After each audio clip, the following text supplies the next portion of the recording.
Back in the day, I made multiple videos on Crustal in the Ultra League. Is it still good? Let's find out in today's video. So pretty much I'm using a remnants of an old team I used to run that I would call the Gliscor. Pretty much, or the Crustle, I think I called the team. I think that's what I named it. Because instead of Pidgeot, I ran Gliscor at the time. And Poliwrath is clearly a little bit different now that it has Counter and Icy Wind. But at the time, as you can see, my Crustle and my Poliwrath IVs are atrocious. But this is before XL Candy. This is a long time ago that I even built these. So yeah, the IVs are not necessarily the most relevant aspect of the team. But in this first battle, having a Snorlax against Pidgeot is actually pretty clutch for us. I mean, I could have potentially thrown a Brave Bird, but I thought because of the Feather Dance and we're not really taking much damage from a Lick, this was probably our best pathway. And we do smack this Cresselia here with a nice Brave Bird before being removed. We bring in Crustle, and we can take a Grass Knot. I love Crustle. It's actually, I'm a big fan of bug Pokemon. They're typically not that good, though. You know, with some cases occasionally here in different formats, but I really like Crustle. Even in Pokemon Unite, I loved playing Crustle. Such an interesting Pokemon, but yeah, in this match, this is looking pretty good. I pretty much like preserved my Crustle, and I can take a Sludge Wave to the face. I'm generating energy on the Poliwrath, and the way I was looking at this was, you know, I could potentially have just thrown the X-scissor with Crustle here, but I figure this is still just as good, you know. I could have maybe finished the fight with Poliwrath here, but as you can see, they are able to connect that Grass Knot, but I had the X-scissor loaded, so regardless, even if I would have just saved the shield for Crustle here, pretty confident that the X-scissor would have just removed Cresselia there. So in this next battle, we get a Swampert lead, which is really good for Poliwrath.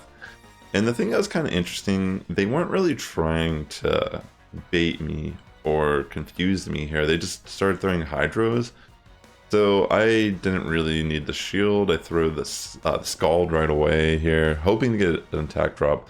But as you can see, they don't really try to confuse me in any manner. So I just take the Hydros, farm down from there. In comes the Machamp, which I was quite okay with. I mean, I'm just gonna, even though it has Rock Slide, being able to hit it with these Icy Winds and then still retain alignment with my Pidgeot is actually really good. I mean, look how much damage we ended up doing there too. We can actually take one of these Rock Slides safely, and I could actually take two, but I figured it's not really worth it. I could just shield once, and whatever's in the back is gonna struggle with what I have left over, and it ends up being Skeledirge, which is amazing because we can smack it with a Brave Bird, they don't shield, and we can just smack down now with Crustle. And we don't have to shield this either. I mean, a Shadow Ball isn't going to be lethal. They typically run Disarming Voice, Shadow Ball. I don't think I've seen them run Flamethrower in Ultra League, just because they run Incinerate. So, GG's. This next match we get Annihilate lead. Definitely not good or bad. It's like neutral here, depending on how they shield bait type scenario. I knew they were just going to throw Shadow Ball. It made sense, because if they didn't and I didn't shield, that would have been pretty bad for them. We don't get an attack drop, which is a little unfortunate, but I'm just going to go for the Icy Wind here. And I think I end up switching into Pidgeot right away, which isn't necessarily the best decision because this is Dragon Breath Giratina. Pidgeot has some decent matchups against Giratina, but they're still tricky to overcome because I kind of overtap here a little bit, which is unfortunate. I could have bait because they... Oh, no, never mind. They do actually take it. The point I'm trying to make is Dragon Breath is going to be a little more difficult to deal with than Shadow Claw variant. They do sometimes run Ancient Power as well. But yeah, I figured because of the situation I was in, I needed some sort of farm down. So I brought in... I could have brought in Crustle here. They end up having Shadow Force as well, which is pretty brutal. Maybe... if I could have farmed down with Poliwrath, I could have maybe gotten Icy Wind off, maybe. But yeah, for the most part, we're not going to be able to flip this because even though we can take down the Togekiss with a farm down potentially, they still have Annihilate, which does resist both of our attacks, and even though we barely live this, we can't remove with X-scissor, and we're going to die to the Charm from Togekiss anyway. So maybe if I could have gotten an attack drop on Togekiss, I could have had more health on Crustal. But, you know, honestly, hard to say if I could have even survived that against Giratina at that point. GG's. So in this next match, we get the Alolan Muk lead, and this is fine. I'm not too worried. They end up throwing Acid Spray here, which is fine. And I do get the attack drop, which kind of neutralizes that whole debuff situation going on here. So they throw another Acid Spray, and I'm thinking I'll just go straight for the farm down to preserve my energy for whatever comes in. They end up having Mewtwo, and I'm just going to throw the Scald. And I decided to safe swap into Pidgeot here. And because I guess they want to preserve their Mewtwo, they bring in Virizion in on Pidgeot, which is amazing for us. I mean, we love to see that. 4 times weak to flying, and we're not particularly too afraid from taking a move or two, especially if we Feather Dance. This is great. So yeah, I'm pretty much just gonna slowly build up a little bit of extra energy, and I will commit a shield event. Oh, actually, maybe I just don't. Yeah, I mean, that just kind of shows you how good of a situation I was in. I didn't need a shield at all. And I'm gonna just throw the Feather Dance, and then I can just smack down with Crustal for the win. It's always fun just bringing in Crustal, even though it's like the hidden pick. It's nice to bring it in just to show them, like, you could have been dealing with this. So in this match, I make such a grave mistake.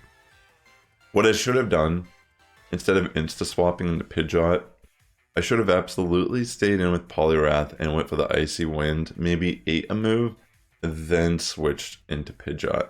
Because this is a pretty decent matchup for Pidgeot with the Shadow Claw variant.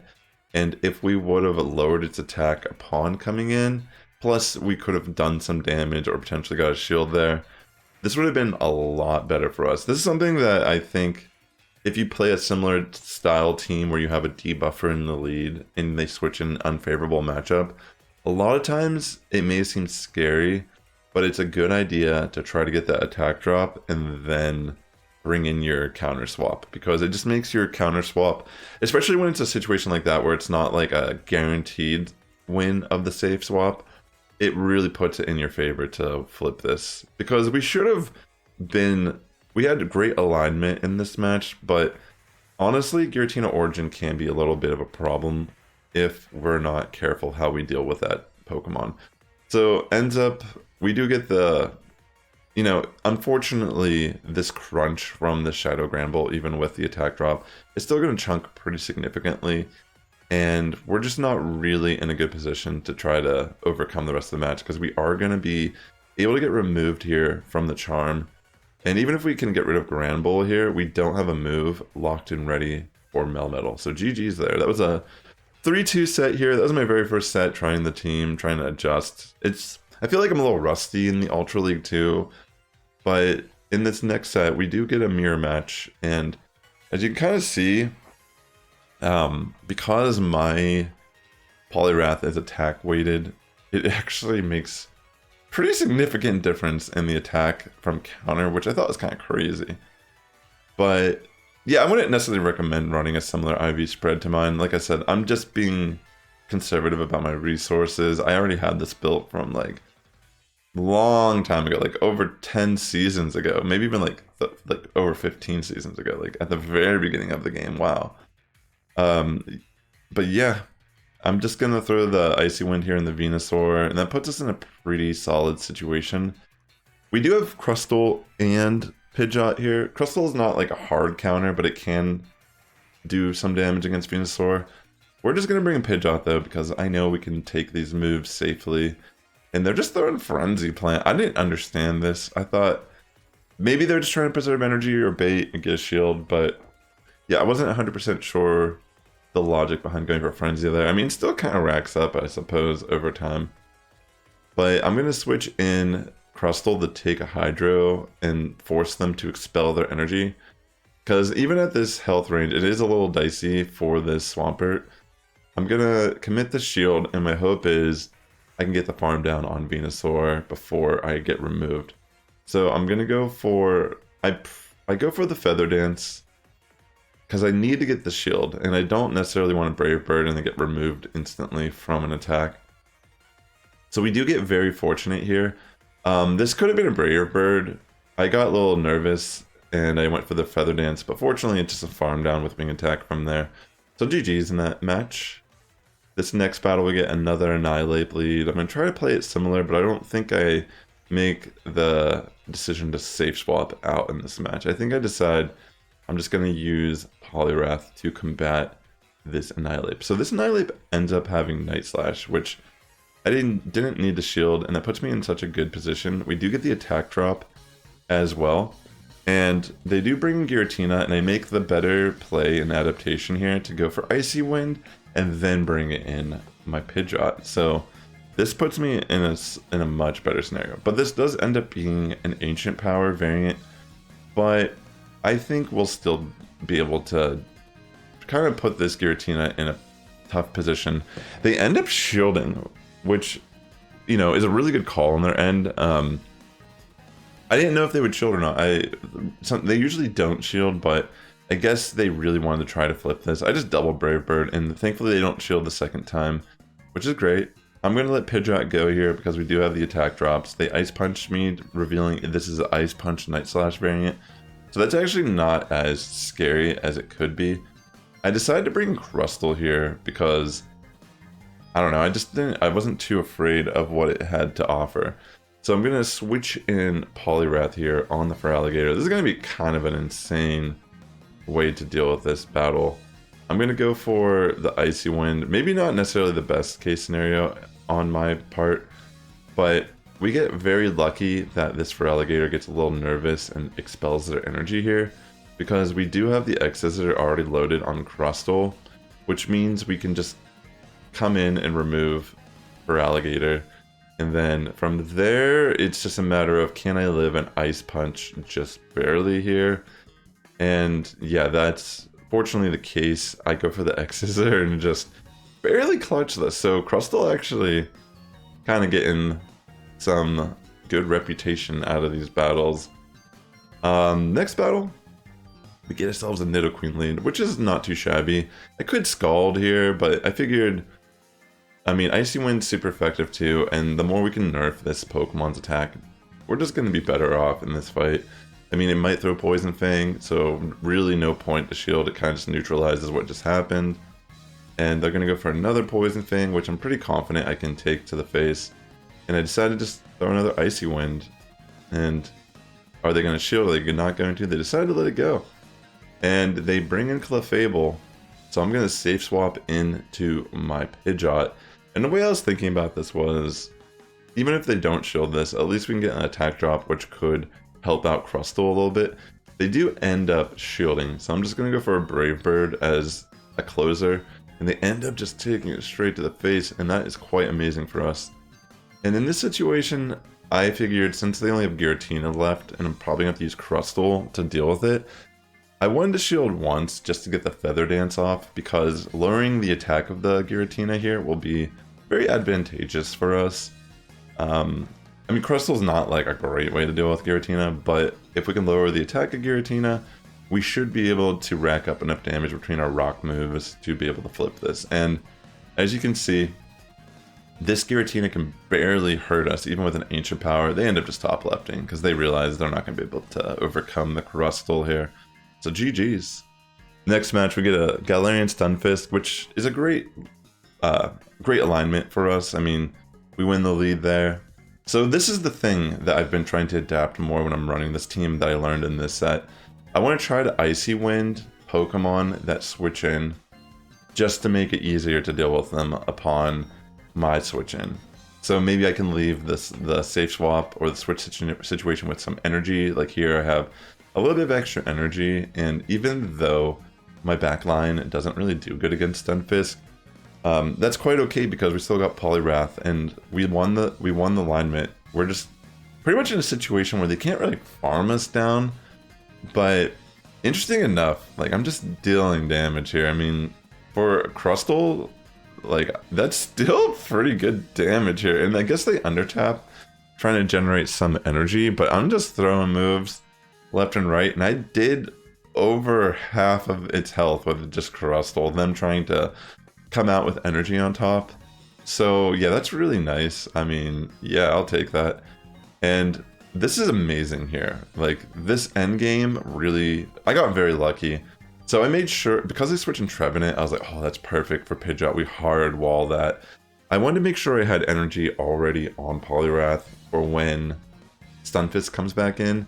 And from here, I was just like, you know, what can they possibly do, you know? Trevenant is now weaker attack, so yeah, none of its attacks are going to be able to remove me. And yeah, I'm just going for that farm down because I want to lower Stunfisk's attack as much as I possibly can. And they do end up shielding, and I have the Icy Wind loaded, so I'm just going to throw Icy Wind also immediately. And now this creates a situation where they really can't one-shot me with Earthquake, and I'm just going to be able to farm down before they can do anything. So yeah, GG's there. We get a Venusaur lead in this next match, and I decided to just stay in since I don't really have like the best save swap. Like, I don't want to just switch in Pidgeot here or Crustal. So I'm going to at least try to trade shields, and yeah, from here I want to try to catch the Frenzy now into Pidgeot, now that I've like at least traded a shield and generated some energy.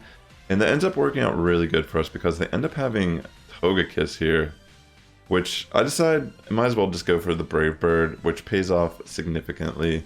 It barely is able to just farm me down because of the defense drop, but I decide I'm just going to bring in Poliwrath because more than likely it doesn't have a move to hit me, but it does have Aerial Ace, so a little unfortunate, but that's quite okay too. They end up shielding the Icy Wind on Venusaur, and now this puts us in a situation where it's really coming down to Crustal. If Crustal is going to be able to overcome the back line, it ends up being a Swampert, which honestly isn't looking too good for us.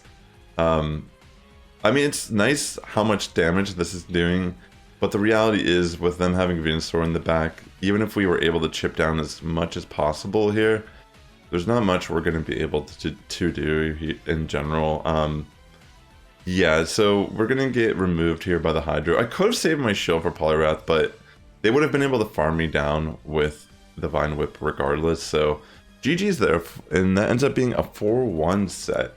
So yeah, really fun battles here with Crustal. It was actually a lot of fun giving Crustal the chance to play again, and yeah, if you enjoyed this video, definitely consider liking. Also consider subscribing if you enjoy spicy Go Battle League content. And with that being said, ladies and gentlemen, the Sass Squad's getting stronger each and every day. You have a good morning, evening, afternoon, wherever you're tuning in, and I'll catch you in the next one. And if you want to check out more Go Battle League content from me, consider watching this video right here, or this video right here.